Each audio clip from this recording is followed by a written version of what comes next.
తాకట్లో ఉన్న మీ బంగారాన్ని విడిపించి ఆ రోజు ఆన్లైన్ రేటుకి కొంటాం. Sharma gold company.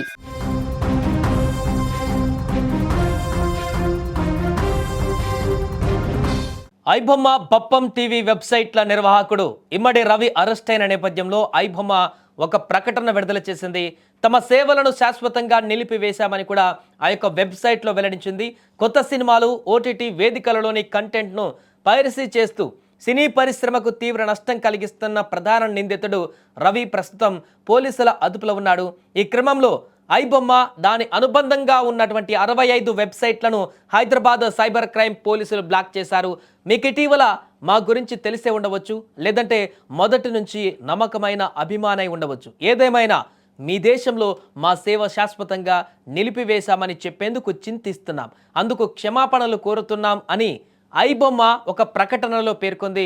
ఇకపోతే గత 7-8 ఏళ్లుగా పైరసీ సినిమాలు, వెబ్ సిరీస్లకు ఐబొమ్మను వేదికగా మార్చిన ఇమ్మడి రవిని శనివారం సైబర్ క్రైమ్ పోలీసులు కుకట్పల్లిలో అరెస్టు చేశారు. అతడు నివసిస్తున్న అపార్ట్మెంట్లో 3 కోట్ల నగదు, వందల కొద్ది హార్డ్ డిస్కులు, కంప్యూటర్లు, సెల్ ఫోన్లను గుర్తించినట్టుగా సమాచారం.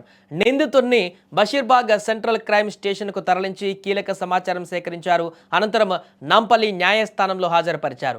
న్యాయమూర్తి రిమాండ్ విధించడంతో చెంచలగూడ జైలుకు ప్రస్తుతం తరలించారు.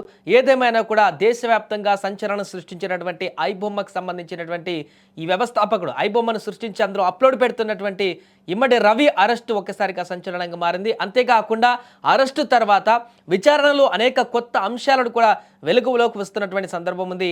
ఈ నేపథ్యంలోనే చాలామంది డేటా కూడా ఈ యొక్క ఐబొమ్మ యూజర్స్ వాడినటువంటి వారందరి డేటా కూడా వారి దగ్గర ఉంది అనేటువంటి వివరాలు కూడా పోలీసులు గమనిస్తున్నారు. సో ప్రస్తుతానికైతే ఇమ్మడి రవి విచారణ కొనసాగుతుంది. రిమాండ్కు విధించినటువంటి తర్వాత కూడా మరలా విచారించేటువంటి అవకాశం ఉంది.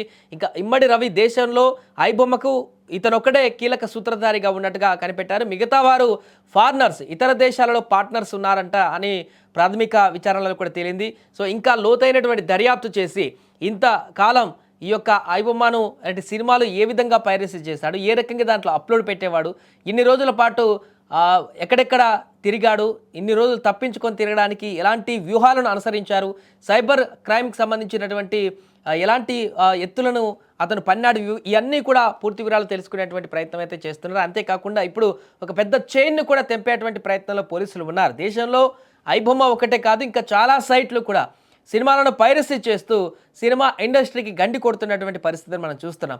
అలాంటి వారి లింక్స్ కూడా దొరికేటువంటి అవకాశాన్ని కూడా పరిశీలిస్తున్నాం. ఇప్పటికే ఐబొమ్మ కంప్లీట్గా క్లోజ్ అయిపోయింది. ప్రస్తుతానికైతే దానికి సంబంధించిన ప్రకటన కూడా వివరించింది. ఐబొమ్మ సైట్లోనే కనిపిస్తుంది. సైట్ ఓపెన్ చేస్తే పూర్తిగా ఇది క్లోజ్ చేశామంటూ కూడా ఐబొమ్మ అఫీషియల్గా ఇచ్చినటువంటి ఒక ప్రకటన కూడా మనం చూస్తున్నాం. అయితే ఇప్పుడు మరలా ఇలాంటి సైట్లు ఓపెన్ అయ్యేటువంటి అవకాశం ఉంది. పోలీసులు ఒక అంచనా వేస్తున్నారు. ఎందుకంటే ఇది ఇక్కడతో ఆగేది కాదు, ఇంకా చాలా నెట్వర్క్ ఉంది.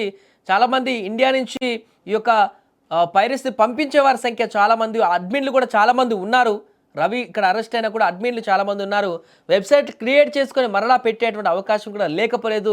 వాటన్నిటిని అరికట్టేందుకు పూర్తి మూలాలను కూడా సేకరిస్తున్నామంట. అంటే ఇప్పటికే గవర్నమెంట్ కూడా, సెంట్రల్ గవర్నమెంట్ కూడా ఈ వెబ్సైట్లను బ్లాక్ చేయాలంటూ కూడా పోలీసులు విజ్ఞప్తి చేశారు. దానికి సంబంధించిన ప్రక్రియ కూడా అయిపోయింది.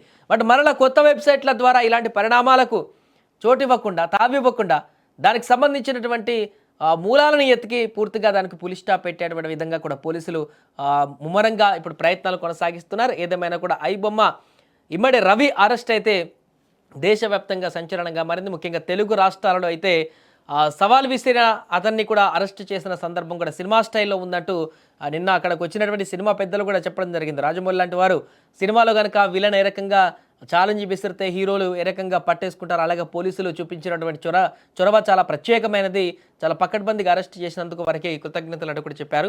సో ప్రస్తుతానికి అయితే ఐబొమ్మ నుంచి ఒక ప్రకటన రావడం జరిగింది. ఇక్కడి నుంచి సర్వీస్ అందుబాటులో ఉండదంటూ కూడా అఫీషియల్గా ఒక ప్రకటన విడుదల చేయడంతో ఇక పూర్తిగా ఇన్ని సంవత్సరాల పాటు సినిమా ఇండస్ట్రీలో విడుదలైనటువంటి ప్రతి సినిమాను కూడా కొన్ని క్షణాల్లోనే అక్కడ హెచ్డీలో నిక్షిప్తం చేసేటువంటి వెబ్సైట్ ఇక పూర్తిగా బ్లాక్ అయిపోయింది. దీంతో సినిమా ఇండస్ట్రీకి సంబంధించినటువంటి పెద్దలు కొంత సంతృప్తి వ్యక్తం చేస్తున్నారు. ఇంకా భవిష్యత్తులో కూడా రాకుండా ఉండాలంటూ కూడా ప్రస్తుతానికి జరిగినటువంటి పరిణామాలపైన అయితే వారు చాలా సంతోషాన్ని అయితే వ్యక్తం చేస్తున్నారు.